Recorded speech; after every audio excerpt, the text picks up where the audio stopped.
welcome to Mornings with the Focus. Wilson Tarbert Jr. joined by Justin Walters. Just a reminder of how things go here. We got a couple items that we're going to get through. Outside of that, look, hit up the comment section, and we're willing to discuss whatever you guys want to discuss within the world of sports. If we can offer anything to you, we're glad to do so. We're going to start off with the WNBA. Last night was Game 2 of the WNBA Finals. The Aces took care of home. They have home court. They beat the Connecticut Sun 85-71.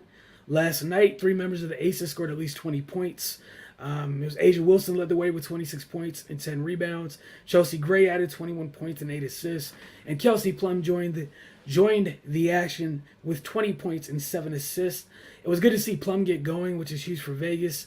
The first 2 names that I mentioned throughout the playoffs, you've heard them mentioned quite a bit. In Asia and Chelsea, they've become a dynamic duo. We've seen many a meme throughout the playoffs of, old school graphics of Kobe and Shaq going off in the same games, and why it's definitely not quite the same. They've had that type of impact. They've been the engine for the Aces this entire season, and Chelsea Gray has been on one since the postseason began. There's a reason Asia Wilson won MVP, and both of them are they're playing up to that level and have been since the end of the regular season. And obviously, if you get MVP in the regular season, man, you probably played at a high level throughout the regular season as well. The Sun were led by Courtney Williams. She had 18 points and 5 assists. Jonquel Jones added 16 points and 11 rebounds, while Alyssa Thomas finished with 13 points, 3 rebounds, and 4 assists. Biggest story here with the Sun, DeWanna Bonner has continued to struggle on the offensive end for Connecticut. She went just 1-9 from the floor last night. I think anybody's watched the WNBA for a bit knows the type of offensive weapon that she's been throughout her career. Look, the Sun need the best version of her possible to show up asaptually. They're down 2 games already. It's a best of 5 series. Game 3 is Thursday. It's Game 3 Thursday in Connecticut. It's literally win or stay home for Connecticut. It'd be over just that quick. Talked about what it could mean for that team, or this current iteration of the team. If they don't get things done, you got some pretty important people hitting free agency, where this team could look totally different come next season. That said, look, man, they need Phoenix Bonner to show up in a big way. One of the reasons, the way that the Sun go about their business, the reason that they're here is it starts with what they do on the defensive end. They pressure folks. They're super physical. They force teams into mistakes, into turnovers, and then they capitalize on said turnovers. With the point guard like Chelsea Gray, there's not as many opportunities to get those live ball turnovers, scoring transition, which means Connecticut, for the most part, has to play in a half court, and they're not nearly as dangerous in the half court as the Aces are, and that's where the issue is.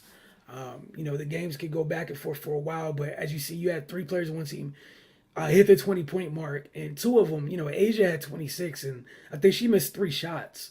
Like, you can't tell me the MVP of this year isn't a focal point for the opposing defense, and that's the issue. You're damned if you do, damned if you don't. Dealing with Chelsea and with Asia and Chelsea, and then Kelsey got going, and it really put them over the top. That said, we're gonna see what things look like Thursday night. Either the series will be 2-1, or we crowning a new champion in the WNBA.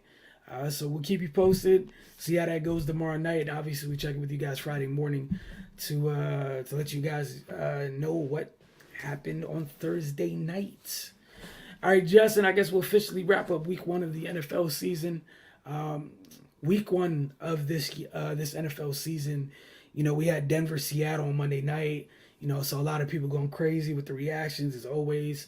Nathaniel Hackett with his first, welcome to the job moment as a head coach, choosing to go for a 64-yard field goal instead of trying to pick up 4th and 5 with Russell freaking Wilson, knowing that they've been cooking on 3rd down that game, and that You traded for Russell freaking Wilson, and then they wasted like 30 seconds. It was just bad. Honestly, it was just very very bad.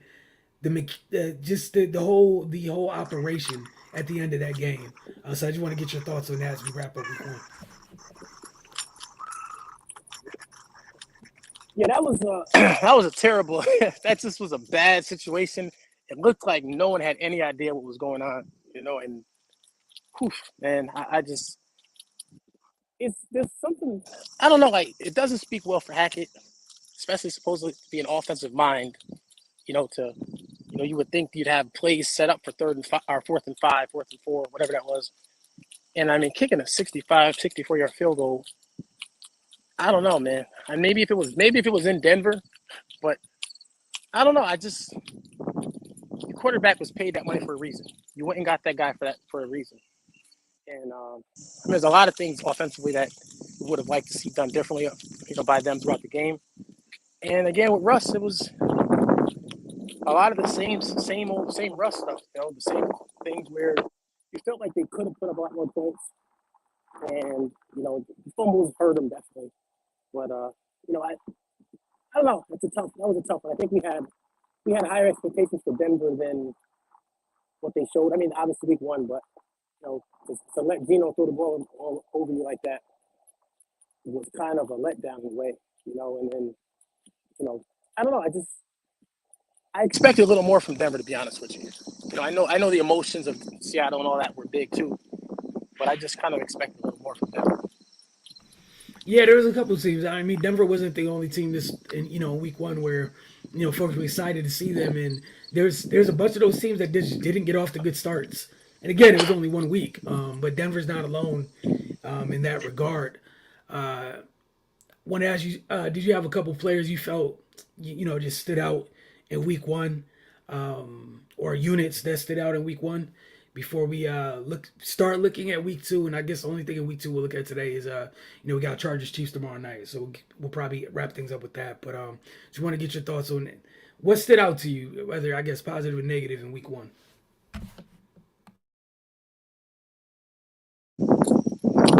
For me, it was again we did a lot of talking about Antonio Gibson, and what they were going to do with him. Did he get demoted? Is he going to be on special teams? Are they going to cut him?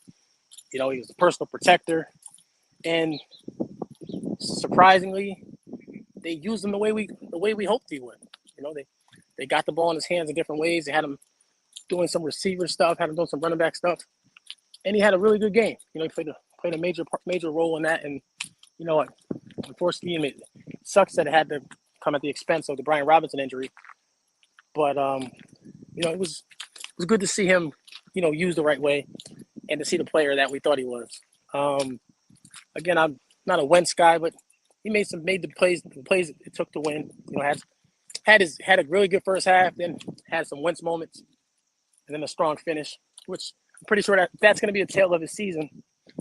But I mean, the Redskins could be a threat in that division only because of where Dallas is right now. Where Dallas is at, and the Giants. I think the Redskins have more talent than the Giants, so it could be they're in a good spot. The Ravens receivers. We had a lot of questions about who's going to step up, and with Lamar in his contract year, looking like he wants to throw the ball, really, really earn that money that he deserves. But seeing Devin Duvernay, he made a great catch, had a couple touchdowns. Rashad Bateman, and then we know how good Mark Andrews is. So seeing those guys and just what the ceiling is for that team, especially they don't have the running back yet. So I mean, if Lamar's able to spread the ball around, the receivers are able to win. I mean, I think Lamar looked really good. His throws were on the money. He looked good. So to see if they can be consistent in that passing game, which again probably is more on Greg Roman than it is on Lamar. But if that offense can be consistent in the passing game, they're going to be tough to beat. And then defensively, obviously they don't have Peters. Peters isn't back yet, but they look solid. Again, it was only the Jets and Joe Flacco, but if the defense is what it always is, they could really be a contender. Again, Mahomes was Mahomes.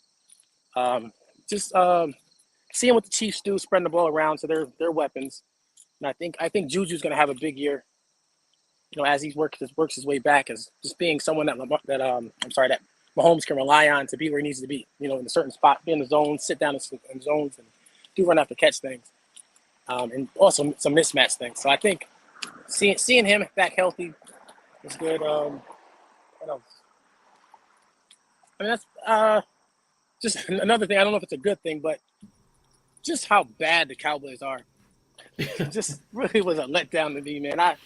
I expected it to be bad, man, but that was really bad, man. It really, we could pretend that Dak being gone is an issue, but Dak played really bad as well, and we talk so much about we do a lot of talking about team building, and as a team builder, your general manager, you can really cripple your team, by making moves that don't make sense, and we saw that work out for them.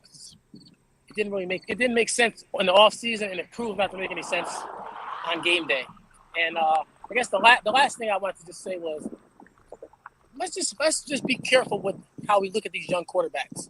I think performance wise, and I mean especially the two that played in the monsoon, but just I don't know, like let's take a step back and actually observe what's happening, what's being called, how they're playing, what's going on around them, instead of just I think sometimes the expectations for some of these guys isn't even about what they do. It's who you think they are. Yep. And then when they don't do what you think they should do, like, again, the guys that run the ball, we think that certain guys run the ball because of, what they look like. But some of these guys aren't really runners. They don't want to run the ball. So when you grade a guy off of running and that's not his game, it just doesn't make sense, man. I think Trey Lance and Justin Fields are both they're both in different situations, but tough situations, and again, the expectations are what they are. But I think just let these guys develop. Even Trevor Lawrence, I think he had ups and downs as well. But I think just let these guys develop and let them kind of round out into what they are as these offenses are kind of coming together and figuring out who does what. And I think we'll see more development from these guys because they're all talented guys. But I just hate being able to guys jumping on and off the wagon of different players every week because of things that don't make sense. Well, I think the key part is what you said is because of people are mad about what they put on those players, and they didn't see what they they didn't get an immediate return on them being or immediate validation on them being right. So then the response, instead of being mature and going, oh, it's one game in a monsoon, give them time, or it's two guys in their second year, give them time. It's you're not Justin Herbert immediately. You're not Patrick Mahomes immediately. What is wrong with y'all? That's not normal. Like, again, once upon a time, it took quarterbacks a couple years, and that was expected. Also, just all things aren't equal. Like, you can have 4 different types of quarterbacks that excel at running the ball, and all of them be totally different runners. And I think a lot of people I feel like there's 2 things you could be as a black quarterback right now. You could be Pat Mahomes, you could be Lamar. There's no in between. And I think that's the issue, right? There's more than just those types of black quarterbacks. And I think people, instead of just being like you said, just watching and seeing what someone does well, etc., what they're comfortable with. The thing with, I think, Trey and Justin, neither one of them really wants to leave the pocket. In an ideal world, they'll be happy sitting back there. Now, what changes is when pressured, how they go about navigating pressure is totally different. Justin wants to get to the perimeter. That boy has otherworldly twitchiness and speed. Trey's a bigger dude, not nearly as fast. Maybe a little bit more shifty and methodical in his movements, but he's a bigger boy. He's comfortable. We see him all the time climb up. He doesn't really escape out. He climbs up. Players are different. Just accept that, and I think things will be okay, man. Just let both of them be. Like, I saw some sweeping indictments about who played better in that weather and all that other stuff, man. Like, the Bears won. The Niners lost. Neither one of them played exceptionally well games, and I wouldn't expect that either one of them to if you saw the conditions of the field and what the weather looked like that day. Just relax. And again, just like honest to goodness, relax. Dudes are in like their second year. If we could sit around and give Trevor Lawrence this that the all the grace that he's getting is a number one overall pick, I don't understand what the issues with the number three pick and the number 11 pick, the number two picks walking around quietly with no issues. Like I don't get it. Like I'm confused. Right, right. And I'm not, and I also think like I think it's wrong to have a sweeping indictment on Trevor or Zach, but it's just interesting to me how it's the indictments are quick on the third and the 11th pick. You got like 1 and 2 come before 3 and 11, or where was Justin 12? One of those. Either way, we're skipping 1 and 2 to have definitive final statements on those two, and the other two is like it's not like great things are happening in either place. Right, right. Like I think they're all kind I of mean, in the even same with that, boat. like, oh, okay, I'm Go sorry. ahead. Yeah, No, you're good. as you said, I think even I think if you ask Kyle Shanahan, he would say he would take a lot of the blame for that game, in my opinion. Like I don't think he called his best game, and the weather didn't help. But again, I think they're still figuring each other out, and that's okay. I think it's obvious Debo didn't play his best game. Like there was other issues on some of these teams, and to ask a rookie to pick up a team, especially I'm saying the 49ers case, that's a Super Bowl roster, and a lot of guys didn't play the way they were supposed to play. So it's hard to put it on one guy, especially when he's supposed to be the one stepping in to the team. Like he's not the one that's supposed to be carrying the team. Like what Fields faces is a little different because it's not a good team, and it's okay. Just they're trying to find themselves, but it's a lot on his plate. But I think it's just again, it's these coaches are still learning their players, and that, like you said before, the preseasons weren't used the way they usually are. They have been in the past, so it's going to take a little more time for these guys to figure it out. And, you could say second year, but I don't think any of these guys, maybe any of the guys that played, are in the same offense they were last year. So it's not like it's a continuation, like week 18 or week 19 of whatever, their 20th game. Like, they're starting fresh. Bears brought in Maybe Zach. Maybe Zach. Maybe. Right. Right, and he's the only one not playing. So like, all these guys are like, it's a lot. And then going in that situation, we didn't have good preseason, and so it's going to be a process, And these guys aren't creators. Like we want everyone to be Vic or run like Lamar, but that's not their game. Justin runs a 4-3, but he's a pocket guy. He's a pocket guy. He'd rather sit in the pocket, and the Bears' weapons are what they are, the line is what it is, and you played against one of the best if not the best pass rush in the NFL, and you pulled it out. That's all you can ask for. In an undermanned team, you pulled the game out. Just walk away with that and be happy. And in San Francisco's case, you saw some things. He made a couple throws. He made a couple really nice throws, and I think Kyle Shanahan is the type of coach that's able to build off of that.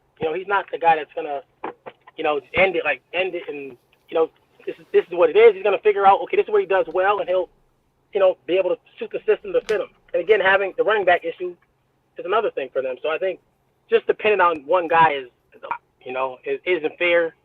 And again, and then not to mention, I hate leaving him out all the time, but Davis Mills, I think he's going to be a good quarterback in this league. He's a solid quarterback. He's a good quarterback, and that team, they're still figuring things out. And they're building, they went bare bones and slowly start putting things back together. But, seeing O.J. Howard might be a player over there with them. They got some players, and they're building the right way to compete.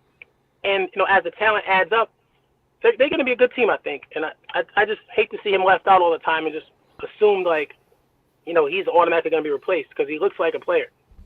Yeah, I think all five of them dudes that went in the first round, and then Davis Mills they're fine.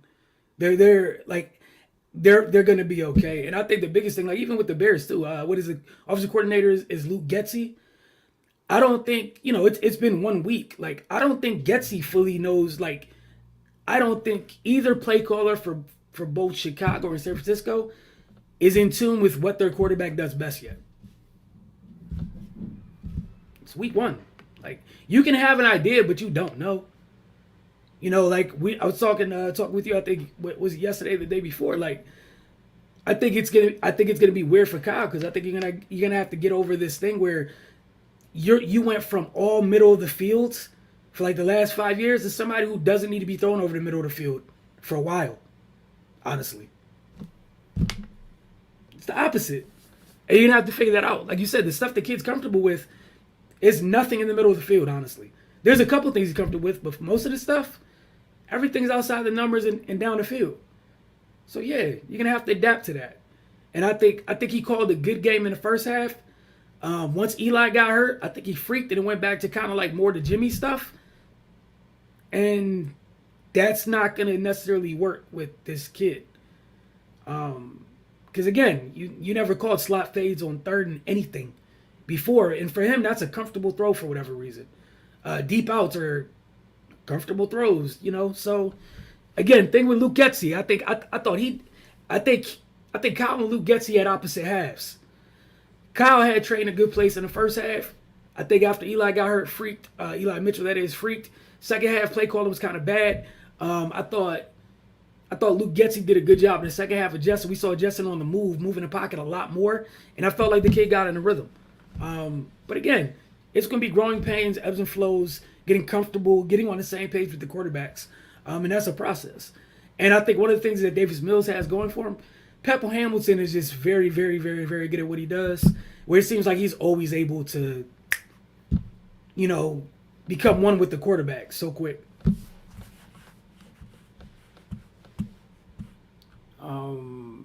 I guess, what's it called? Take a look at Chargers Chiefs for tomorrow night. Just your thoughts on that one.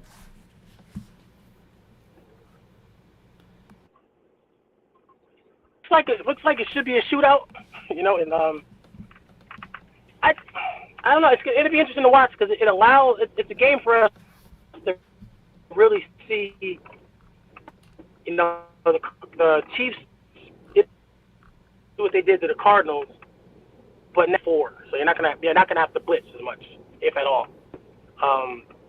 Better cover guys. So you'll really get a test to see what those weapons what the replacement weapons can do without Tyreek there. So you'll get a real good view of what what that Chiefs offense is going to look like. And again, the Chargers aren't the best run defense, but the Chiefs don't run much, so it kind of works out for them. So just to see the test of what that offense is really going to look like again, with hopefully you get J.C. Jackson. I'm not sure if you will, but just playing against a better defensive unit, or with the players they have, and then with the Chargers, we get a chance to see if that offense can hang. Like, we see the flashes, we've seen what they can do. Herbert can make all the throws and can make those flashy plays, but can they consistently match the Chiefs when it comes to it? Like we saw against the Raiders, they put up some points early, and then slowly the Chargers offense kind of went to sleep for a half. Can't do that against Kansas City, and we want to see if Herbert's going to be mentioned with those guys. He gets a chance to match up against the best right now.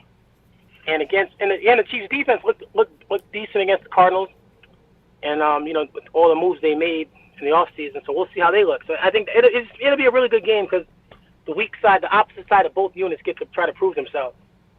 And again, we just want to see where both teams stand, because these are two teams that are at worst division contenders and at best Super Bowl contenders. So it'll just be interesting to watch.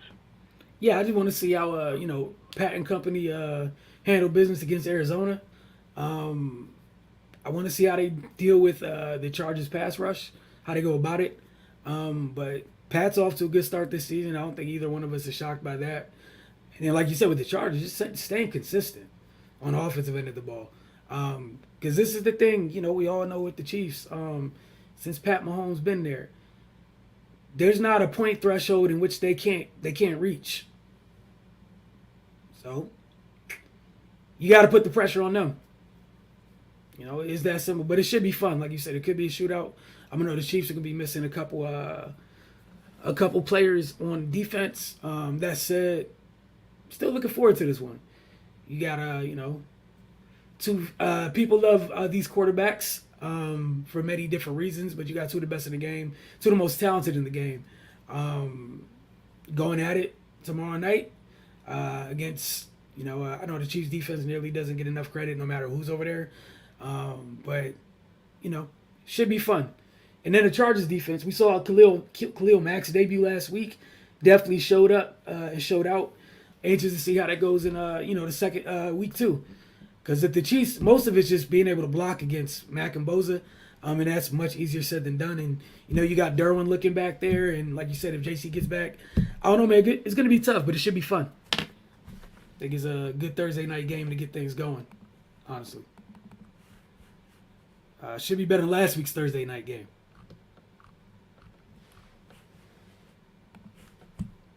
But if you have nothing else to add, Jess, I'm going to wrap things up. Want to thank everybody for tuning in this morning. We'll be back tomorrow. And again, we'll get more into week one tomorrow morning. So make sure you tune in. Let us know what you guys are thinking not week one. Heading into week two. What you guys are thinking about week two. And we'll talk about that tomorrow morning. Again, thank you guys that watched live and those that watched later.